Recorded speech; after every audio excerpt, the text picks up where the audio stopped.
8 दिसंबर 2020। हालांकि मुख्य भारत बंद केवल 4 घंटे का है, सुबह 11 बजे से शाम के 3 बजे तक का चक्का जाम। लेकिन भारत बंद का व्यापक असर सुबह से ही दिखने लगा है। उत्तर प्रदेश के प्रयागराज स्टेशन पर समाजवादी पार्टी के कार्यकर्ताओं ने बुंदेलखंड एक्सप्रेस रोक दी और पटरी घेर कर बैठ गए। वहीं सीपीआईएम ने पश्चिम बंगाल की राजधानी कोलकाता और आंध्र प्रदेश में रेलवे पटरी पर बैठकर रेल सेवा बाधित की है। बुल्ढाना भुवनेश्वर में भी रेल सेवा रोकने की सूचना है। देश भर की तमाम फल और सब्जी मंडियां आज भारत बंद के समर्थन में बंद रखी गई हैं। दिल्ली, महाराष्ट्र, राजस्थान के मंडी कारोबारी भी भारत बंद में शामिल हुए हैं। दिल्ली की आजादपुर, ओखला और गाजीपुर मंडियां बंद हैं। उत्तर प्रदेश की राजधानी लखनऊ में सबसे बड़ी फल और सब्जी मंडी नवीन मंडी आज किसानों के समर्थन में बंद रखी गई है। नवीन मंडी में रोजाना 2 से 3 करोड़ रुपए का कारोबार होता है। लखनऊ के आसपास करीब 1 दर्जन जिलों में फल और सब्जी की सप्लाई इसी मंडी में से होती है। इस मंडी में 650 आड़ती हैं। आड़तियों का कहना है कि मंडी को किसानों के समर्थन में बंद रखा गया है। मंडी के लोग कह रहे हैं कि किसान हैं तभी तो हम हैं। किसान खेत से उगा कर लाएगा तभी तो मंडियां सजेंगी और तभी तो हम बेचेंगे। देश के तमाम ट्रांसपोर्ट संगठनों ने भी भारत बंद का समर्थन किया है। तेलंगाना रोड ट्रांसपोर्ट कॉरपोरेशन के वर्कर्स ने भारत बंद को समर्थन देते हुए आज सड़क पर अपने वाहन नहीं उतारने का फैसला लिया है। वहीं लुधियाना से चरणजीत सिंह लोहारा, प्रधान पंजाब ट्रांसपोर्ट एसोसिएशन ने कहा कि all India motor transport Congress ने किसानों के भारत बंद के समर्थन में आज चक्का जाम करने का फैसला किया है। परिवहन संघ, ट्रक यूनियन, टेम्पो यूनियन सभी ने भारत बंद को सफल बनाने का फैसला किया है। अब चलते हैं और ये देखते हैं कि लोग इस पर, भारत बंद पर और किसानों की समस्याओं पर क्या कर रहे हैं। कुणाल शुक्ला कहते हैं कि दरअसल भारत तो धीरे धीरे सन 2014 से ही बंद होना शुरू हो गया था, दिखाई अब देने लगा है। वहीं मशहूर साहित्यकार विष्णु नागर लिखते हैं कि इंडियन एक्सप्रेस की खबर है कि चाहे जो हो जाए सरकार ये तीनों काले कानून किसी हालत में वापस नहीं लेगी। हाँ, संशोधन करने को तैयार है और हाँ, न्यूनतम समर्थन मूल्य पर भी कानून नहीं बनाएगी। इससे सरकार पर वित्तीय बोझ बढ़ेगा। किसान, तुम्हारी लंबी तैयारी है तो हमारी भी पूरी तैयारी है, सरकार यही कह रही है। किसानों के पास संख्या बल है, संकल्प की ताकत है, 6 महीने तक का राशन पानी का इंतजाम है, जन सहयोग है, विपक्ष है, कलाकार हैं और बुद्धिजीवी हैं। तो सरकार के पास भी सेना है, अर्धसैनिक बल है, पुलिस है, इनकम टैक्स विभाग है, ईडी है, अदालत है, संसद का बहुमत है, भक्त हैं, दुष्प्रचार के लिए गोदी चैनल हैं, सोशल मीडिया है, हिंदुत्व है, दांव पेच है, फूट डालने की रणनीति है। तो सरकार भी पीछे क्यों हटे। और हाँ, तुम्हारे पास नानक देव हैं, गुरु गोविंद सिंह हैं, भगत सिंह हैं, तो हमारे पास भी महाराणा प्रताप और शिवाजी की हिंदूवादी व्याख्या का बल है। वहीं रिटायर्ड आईपीएस विजय शंकर सिंह कहते हैं कि सरकार का ये स्टैंड है कि कनाडा के प्रधानमंत्री जस्टिन ट्रूडो का किसान आंदोलन को समर्थन हमारे आंतरिक मामलों में हस्तक्षेप है। इसे कूटनीतिक परंपरा के विपरीत मानते हुए विदेश मंत्रालय द्वारा कनाडा के उच्चायुक्त को यह बात भी समझा दी गई है। लेकिन यूरोपीय यूनियन के देशों के सांसदों द्वारा भारतीय सांसदों को दरकिनार कर कश्मीर घाटी का दौरा कराना और उनसे ये सर्टिफिकेट लेना कि कश्मीर में सब ठीक है, क्या हमारे आंतरिक मामलों में जानबूझकर यूरोपीय यूनियन को दखल करने के लिए आमंत्रित करना नहीं था। हाउडी मोदी के दौरान अब की बार ट्रंप सरकार की बात सार्वजनिक रूप से एक जनसभा में प्रधानमंत्री द्वारा कहना क्या अमेरिका की अंदरूनी राजनीति में, वो भी तब जबकि वहां चुनाव साल भर के अंदर ही होने वाले हों, तो क्या ये हस्तक्षेप नहीं है। किसान आंदोलन और तीनों कृषि कानून देश का अंदरूनी मसला है। आंदोलन भी शांतिपूर्ण है और सरकार हल करने के लिए बातचीत भी कर रही है। ऐसे में किसी अन्य देश द्वारा दखल देने का औचित्य नहीं है। वहीं इश्तियाक मुगल कहते हैं कि आंदोलन करने का मतलब कभी ये नहीं होता कि आंदोलन करने वाले देशद्रोही या सरकार के विरोधी हैं।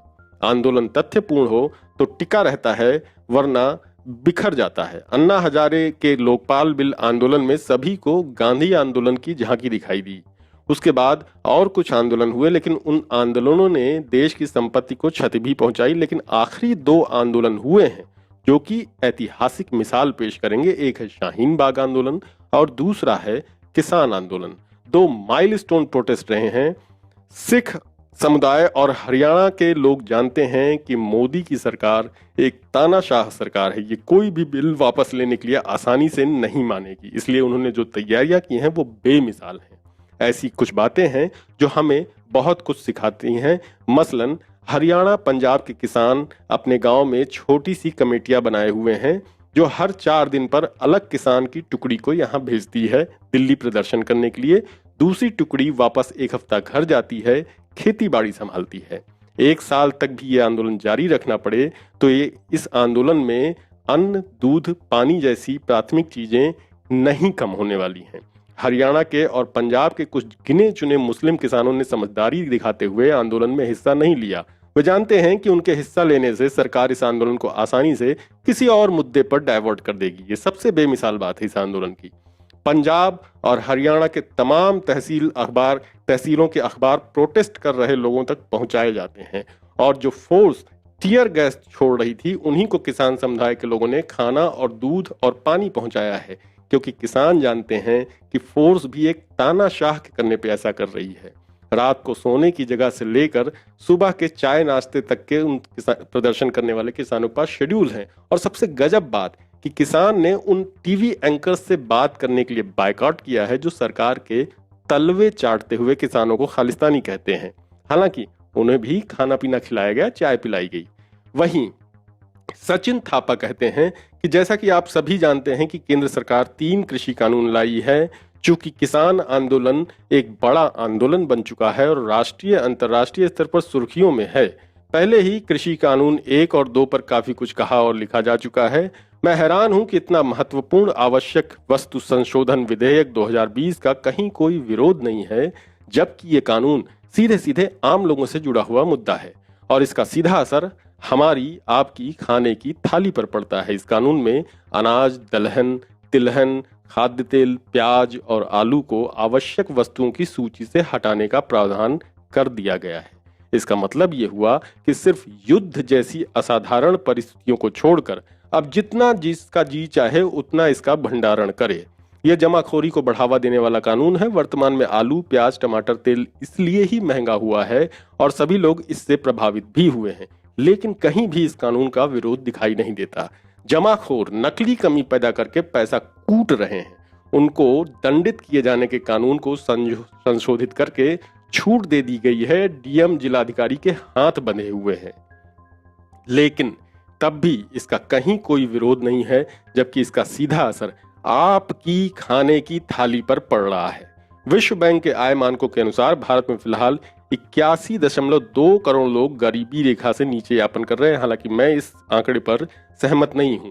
ये देश की कुल आबादी का 60% है। महामारी और लॉकडाउन बढ़ने से देश के आर्थिक हालात पर विपरीत असर पड़ेगा और गरीबों की यह संख्या बढ़कर 90-91 करोड़ के आसपास पहुंच जाएगी। ये कुल आबादी का 68% हिस्सा होगा। वहीं कृष्णा मिश्रा कहते हैं कि किसान बिल को समझना कोई रॉकेट साइंस नहीं है। बस इतना पता कर लीजिए कि बिल आने के बाद आलू सहित जरूरी खाने पीने की चीजों की कीमतें आपके शहर में क्या है। क्या आप कभी 6 महीने तक आलू 50 रुपए किलो खरीद कर खाए थे?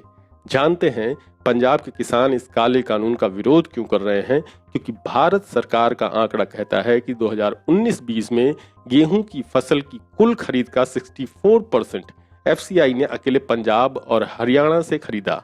उसमें पंजाब की हिस्सेदारी 37% है, बाकी 36% में पूरा देश है। इसलिए पंजाब के किसान अपनी खेती किसानी का व्यवसाय बचा रहे हैं। दोस्तों, कल कारखाने से निकली हर सामान की एमआरपी तय रहती है, तो किसान के खेत से निकली हर फसल की एमएसपी तय हो जाए तो क्या दिक्कत हो जाएगी आपको? आमतौर पर एक बड़ा सवाल उठाया जा रहा है कि सरकार और इसे सरकार के समर्थक उठा रहे हैं कि इस आंदोलन में पंजाब, हरियाणा के अलावा बाकी राज्यों के किसान क्यों नहीं है? तो उसका सबसे आसान जवाब है कि आज का भारत बंद देख लीजिए।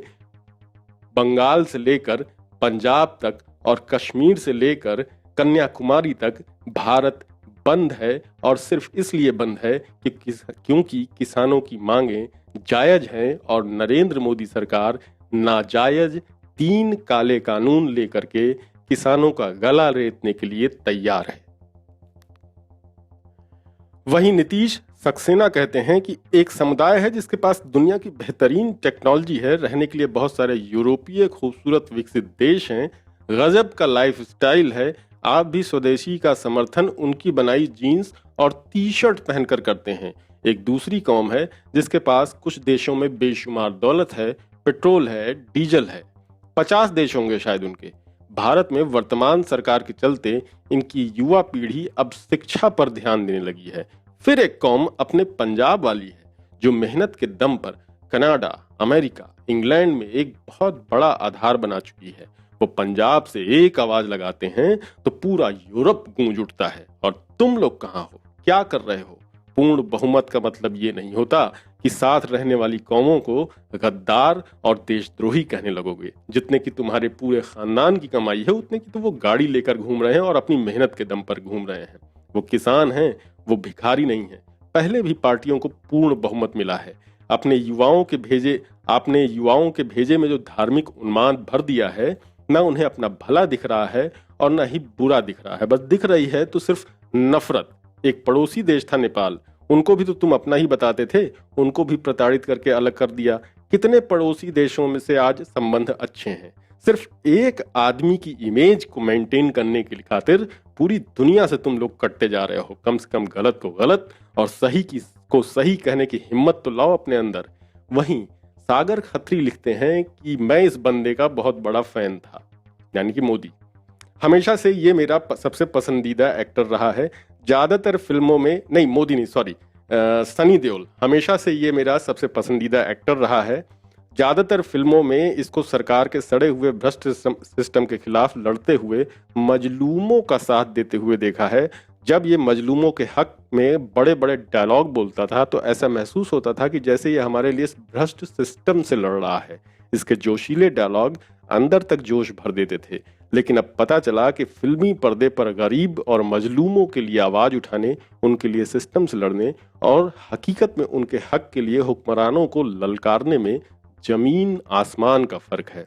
असल जिंदगी में ये एक बड़ा ही बेगैरत और नाशुक्र आदमी साबित हुआ। एक सांसद होने के नाते बीजेपी का ही सही, इससे बहुत उम्मीदें थी सनी देओल से कि हमारे किसान भाइयों के लिए सरकार से लड़ेगा, उनकी आवाज बनेगा। क्योंकि हमारे पंजाब के लोगों ने भी इसे अपना समझकर भारी मतों से जिताकर सांसद की कुर्सी पर बैठाया है। इसकी फिल्मों की कामयाबी में पंजाब का बहुत बड़ा हाथ है, क्योंकि पंजाबियों ने हमेशा ही इसको अपने परिवार का हिस्सा मानकर बेपनाह प्यार और सम्मान दिया है। लेकिन किसानों को समर्थन न करना पड़ जाए, इसलिए कातिया यानी मोदी का ये कुत्ता भी 2.5 किलो का हाथ लेकर फर्जी कोरोना पॉजिटिव बन के बिल में दुबक चुका है। वहीं हरपाल सिंह लिखते हैं कि रंग दे बसंती फिल्म में नौजवान जब सिस्टम से भिड़ जाते हैं, उनके लिए यही देश तालियां बजाता है। बाहुबली का नायक जब तलवार से सिस्टम के सामने भ्रष्ट मंत्री का सिर धड़ से अलग कर देता है, तब भी ये देश नायक को सिर आंखों पर बिठा लेता है। जब अनिल कपूर कैमरे के सामने बैठकर भ्रष्ट मुख्यमंत्री से सवाल करता है तो हम उत्तेजित हो जाते हैं और नायक के साथ दिखाई देते हैं। पर इसी देश में जब असली युवा सिस्टम के खिलाफ सड़क पर उतरता है तो यही देश कभी उसे शरारती बोलता है तो कभी उसे आतंकवादी बोलता है। सिर्फ फिल्मों में ही हम नेताओं से नफरत दिखाते हैं, असली लाइफ में तो यही गंदे नेता हमारे हीरो हैं। हम लोग इन्हीं के तलवे चाटने को देशभक्ति समझते हैं। खुद को बहुत बड़े लेखक समझने वाले या पढ़े लिखे लोग भी जब नेताओं के लिए आगे आए तो फिर महसूस होता है कि सारी पढ़ाई लिखाई और सारी समझदारी बर्बाद हो चुकी है। जब लोग व्हाट्सएप पर आए मैसेजेस को ही असलियत समझने लगे और उनको आगे रखकर अपने नजरिए तय करने लगे तो समझ लो कि सारे स्कूल कॉलेज फेल हो चुके हैं। नौजवान जिसके सीने में बुरे सिस्टम के लिए अगर आग नहीं है तो वो नौजवान ही नहीं है। अगर आप अपने नौजवानों को नारा लगाने से रोकते हो या ये तय करते हो कि वो कौन सा नारा लगाए और कौन सा नारा न लगाए, तो ऐसा करके आप एक तरह से सिस्टम के हक में ही भुगत रहे होते हो। बुरे से निपटना हो तो अच्छे बनकर लड़ने का कोई मतलब नहीं रह जाता। जब जंग जीतनी हो तो ये परवाह नहीं की जा सकती कि कोई हमें क्या बोल रहा है। वहीं मनीष सिंह ने एक पैरोडी कविता अपने बयान के तौर पर फेसबुक पे डाली है। बड़ी इंटरेस्टिंग कविता, आप भी सुनिए। ये पैरोडी है कि आओ बच्चों तुम्हें दिखाएं झांकी हिंदुस्तान की, उस पर है। तो आओ बच्चों तुम्हें दिखाएं पार्टी हिंदुस्तान की, इस पटके को गले में बांधो ये पार्टी जयराम की। बंदे मारते हम, बंदे मारते हम। उत्तर में मुठभेड़ें करते बाबा जी का राज है, दक्षिण में नोटों को गिनते येड्डी जी का वास है। जिले जिले में कई करोड़ी ऑफिस की सौगात है, बाट बाट में हाट हाट में जहां निराला ठाट है। पहन ले बेटे ऑरेंज टोपी गौरव की अभिमान की, और पटके को गले में बांधो पार्टी है जयराम की। बंदे मारते हम, बंदे मारते हम। ये है अपने युवा सिपाही, नाज इन्हें तलवारों पे, इनने सारा जीवन काटा बरछी तीर कटारों पर। सावरकर की नीत चलती माफी की और घात की, बात हमारी दो तरफा है, एक दिन की और एक रात की। एक बरछी एक लाठी ले लो मत हो यूं हैरान जी, और पटके को गले में बांधो पार्टी है जयराम की। बंदे मारते हम, बंदे मारते हम। हाल किसानों का ये देखो यहाँ मीडिया डोला था, हमसे टकराने वालों को खालिस्तानी बोला था। सड़कें हमने खुदवा डाली, आंसू गैस का गोला था। लाठी पानी धूम धड़ाका सब कुछ उन पर खोला था। शेर खटारे ने रख ली जो, शेर खटारे ने रख ली जो लाज हमारी शान की। उनकी फोटो तिलक करो ये टैक्टिस है सब काम की। बंदे मारते हम, बंदे मारते हम। जेएनयू और जामिया देखो यहीं चली थी गोलियां, ये मत पूछो किसने खेली यहाँ खून की होलियां। एक तरफ दंगाई दंदन एक तरफ थी टोलियां, मारने वाले बोल रहे थे भारत माँ की बोलियां। यहाँ लगा दी बहनों ने भी बाजी अपनी जान की, इस मिट्टी से तिलक करो ये धरती है बलिदान की। बंदे मारते हम, बंदे मारते हम। ये देखो बंगाल यहाँ का हर चप्पा हरियाला है, जल्दी ही अब बच्चा बच्चा धर्म पे मरने वाला है। ये देखो बंगाल, ये देखो बंगाल यहाँ का हर चप्पा हरियाला है, जल्दी ही अब बच्चा बच्चा धर्म पे मरने वाला है। ढाला हमने बिजली में भूचालों में पाला है, मुट्ठी में तूफान बंधा है और हाथों में ज्वाला है। आग लगा देंगे धरती में नहीं हुई जो काम की, जन्मभूमि है यही हमारे लीगी श्यामू महान की। बंदे मारते हम, बंदे मारते हम।